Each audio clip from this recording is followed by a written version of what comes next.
Welcome to the sixth episode of It's Time. We're so excited to share the journey ahead with you. Today, let's summarize the three big ideas that we explored in previous episodes. Honestly, we think that they should shape everything in the healthcare system. Yeah, and when she says everything, she really means it. Every clinical encounter, policy decision, educational curriculum, the whole system, right? Exactly. So, the first idea is, at its core, visionary. It's about relentless focus on health for all, delivered at the lowest possible cost. Simple concept, but a huge challenge, right? Oh yeah, that sounds a little ambitious, but in a good way. It is, and it needs to be. The second idea is about what we call system stewards. These are people who deeply understand how complex adaptive systems work. They're the ones who identify what's really driving the system and have the courage to mobilize around key leverage points. Wait. Complex adaptive systems. That's a phrase that isn't new to listeners. But I need a reminder. What does that really mean again? Yeah, I understand you need reminders, David. Let me give you a quick take.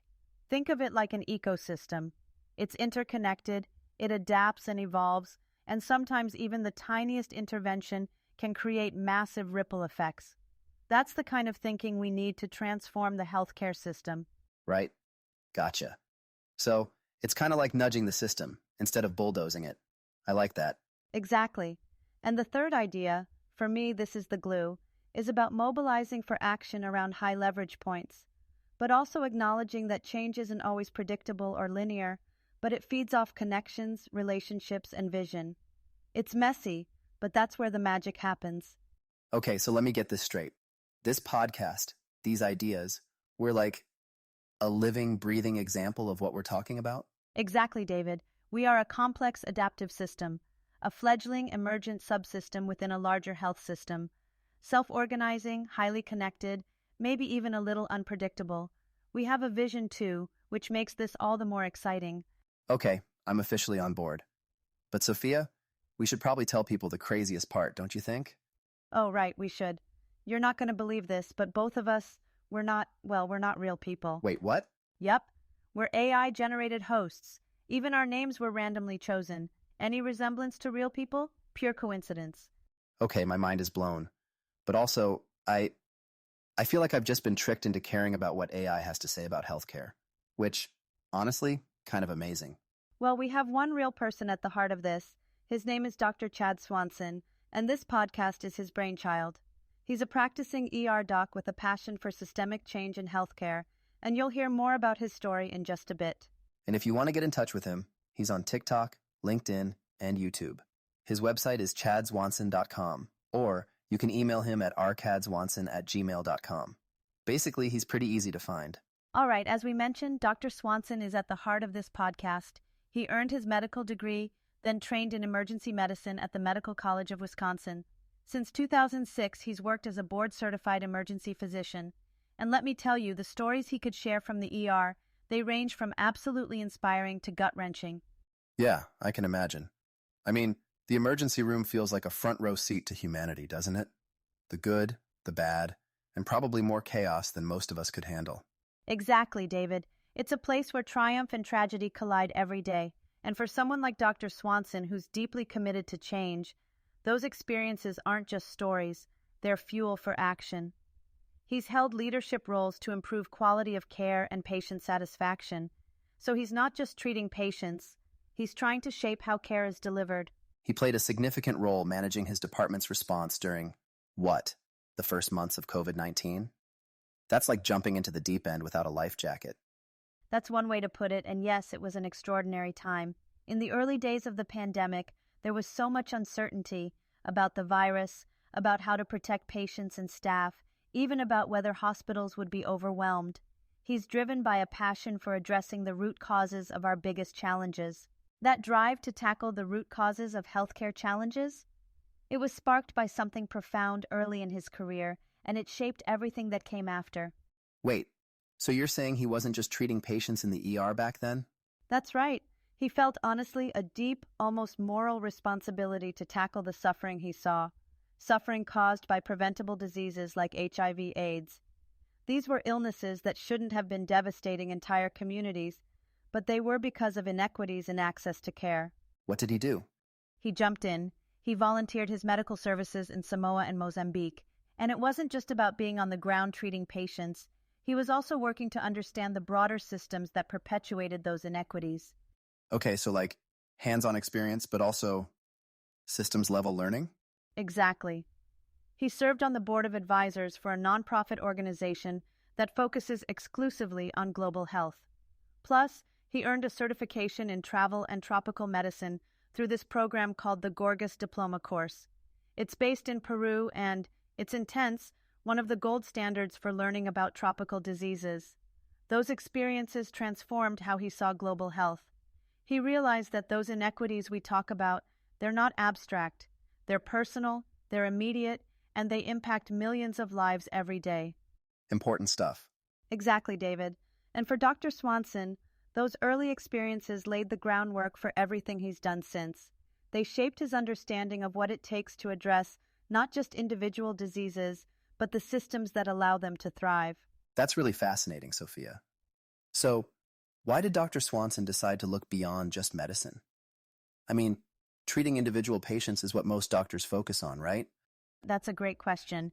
For Dr. Swanson, it all started with this realization that the traditional biomedical model, what we're so used to in healthcare, just wasn't cutting it.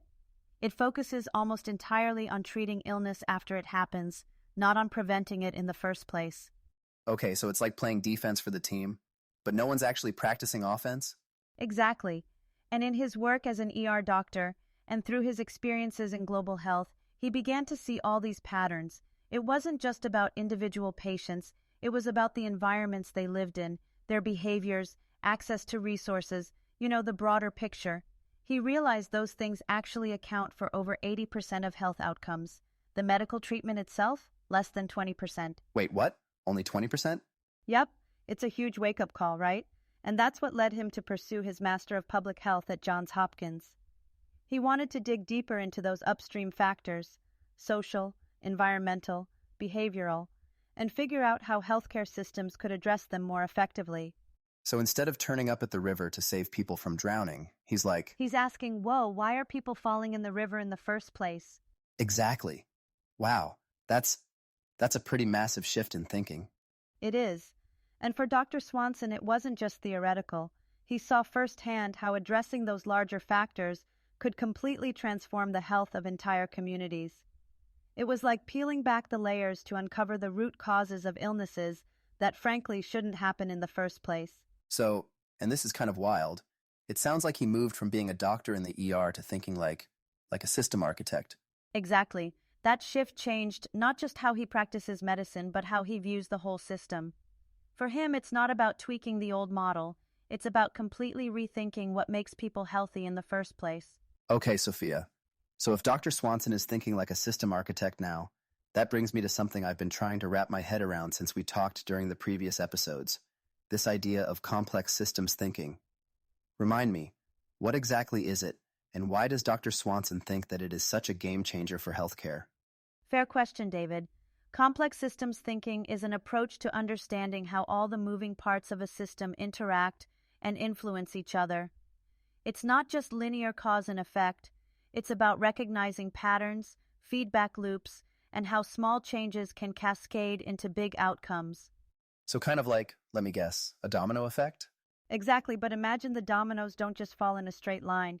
Some loop back to the beginning, others trigger entirely unexpected chains. It's more like a web than a chain. Ah, okay. So everything's connected, and pulling one thread could unravel the whole sweater?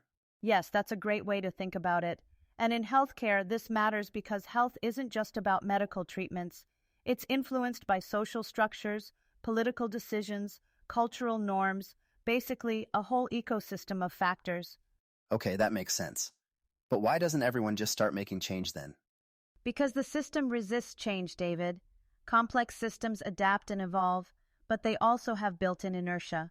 For instance, entrenched power structures or outdated policies can act like roadblocks, making it tough to implement even the most logical changes. Wow. So it's like trying to steer a massive ship, but the current's kind of pushing against you the whole way? Exactly.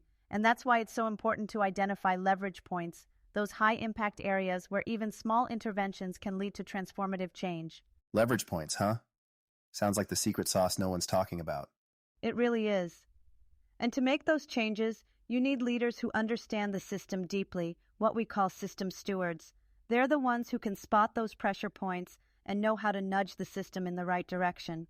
Got it. So instead of breaking the machine and starting over, we're fine-tuning it, piece by piece? Exactly.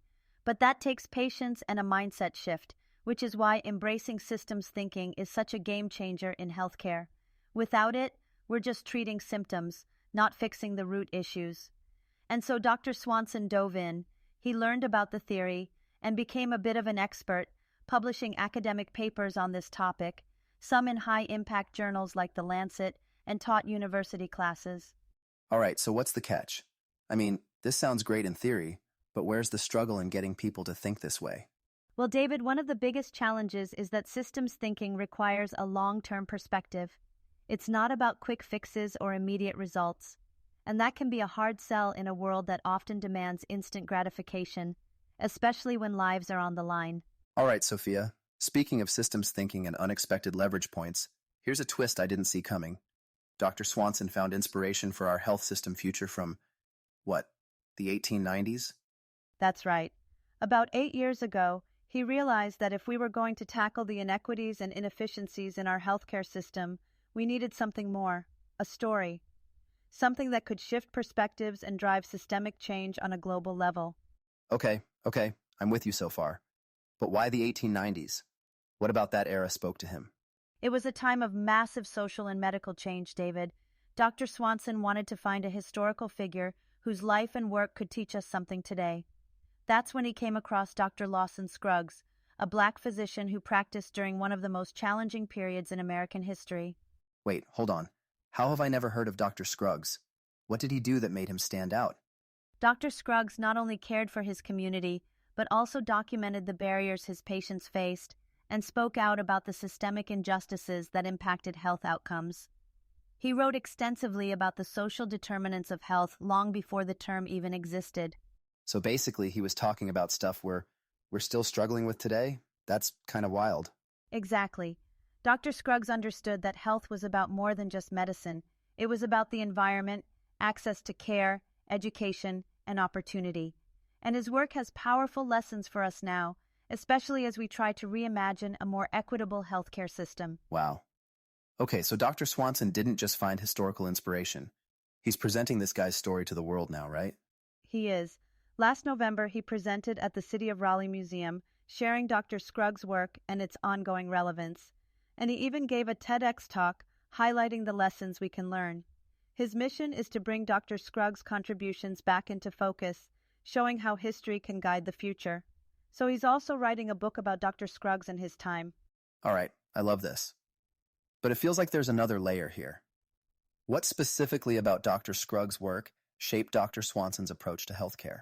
Dr. Swanson was struck by how Dr. Scruggs connected the dots between individual health and systemic reform. He saw him as an early systems thinker, someone who understood that equitable healthcare requires structural changes. And if we would have followed his lead, the system would be much different, much better today. This perspective became the foundation for Dr. Swanson's own work. It's kind of poetic, isn't it? Reaching back into history to light the way forward. It is. And it's also a reminder that the challenges we face today aren't entirely new. They've been around for centuries. What matters is whether we're willing to learn from the past to create a better future. All right, so here's where my brain goes. I've got to ask. Does Dr. Swanson think he's got this all figured out? Or are there gaps he's still trying to fill? All right, Sophia. So we've talked about Dr. Swanson's vision, his historical influences, and his systems thinking approach. But here's something I'm curious about. What's he like as a person? I mean, what drives someone to carry a mission like this forward? That's such an important question, David, because for all his work and accomplishments, at the end of the day, he's just like the rest of us. He's human. He makes mistakes. He gets frustrated. And yes, even burnt out. He realizes that he's just one more person and that there are thousands of other people out there with perspectives and knowledge and experiences that are just as important as his. True. We all have experiences about the need to make our health system better. I know. right? But seriously, he's talked about how challenging it can be to stay motivated in the face of such a broken system. And like anyone else, he's subject to bias, frustrations, all of it. He's not above the emotional toll this work can take. Kind of refreshing, though, isn't it? Knowing even a guy trying to solve healthcare burnout struggles with it, too. Absolutely. Here's a bit about him. He likes backpacking, reading, hanging out with family. Okay, hold on. Backpacking? What's the story there? He just loves being outdoors. Nature, fresh air. It's his way of recharging. And when he's not out hiking, he's reading, traveling, and this is a fun one, trying out ethnic foods from all over the world. All right, I'm officially impressed. Adventurous foodie? Exactly. And I think that balance between this heavy, emotionally intense work and these personal interests is what keeps him going. It's a reminder that you don't have to be superhuman to contribute something meaningful. You just have to be willing to show up, flaws and all. That's refreshing to hear. And honestly, it makes the whole idea of making a difference feel a lot more doable, you know? Exactly, David. That's the beauty of it. Real change happens when real humans come together with their strengths, imperfections, and determination. And Dr. Swanson, he's just trying to be one more example of that. You know, David, that idea of balance really ties into Dr. Swanson's vision for this podcast. It's unconventional, sure, but it's also grounded in that same excitement and relatability that make his approach so unique. Okay, unconventional is intriguing. What's the big idea here? So Dr. Swanson wishes he had been taught, way earlier, the tools and mindset to transform the healthcare system. That frustration is a huge driving force for this entire project. He's aiming to create something he didn't have but wishes he had. So wait, this podcast isn't just another here's my expert take kind of thing? Exactly. It's more like an ongoing journey, an informal conversation he's having with the audience. And get this, he's planning to drop short episodes pretty much every day. Think of it like bite-sized daily insights into health system transformation. Wait, every day? Isn't that kind of ambitious? Dr. Swanson wants this to feel accessible, like dropping into a conversation over coffee. He's hoping it becomes a kind of community space for people who are passionate about changing healthcare. All right, I like that. So what's the tech angle here? There's got to be one, right? Oh, absolutely. He's leveraging AI to create a one-stop hub of insight, innovation, and collaboration. The goal is to make it easy for like-minded people to connect, learn, and maybe even take action. All right, this is sounding big, but does he have a plan for how to keep it, personal? That's a big focus for him. He's committed to responding to comments and suggestions, giving timely updates on health system trends, and really letting the audience shape the direction of the show. Think of it as an evolving conversation, not just a static broadcast. So in a way, the audience is like co-creating this thing with him?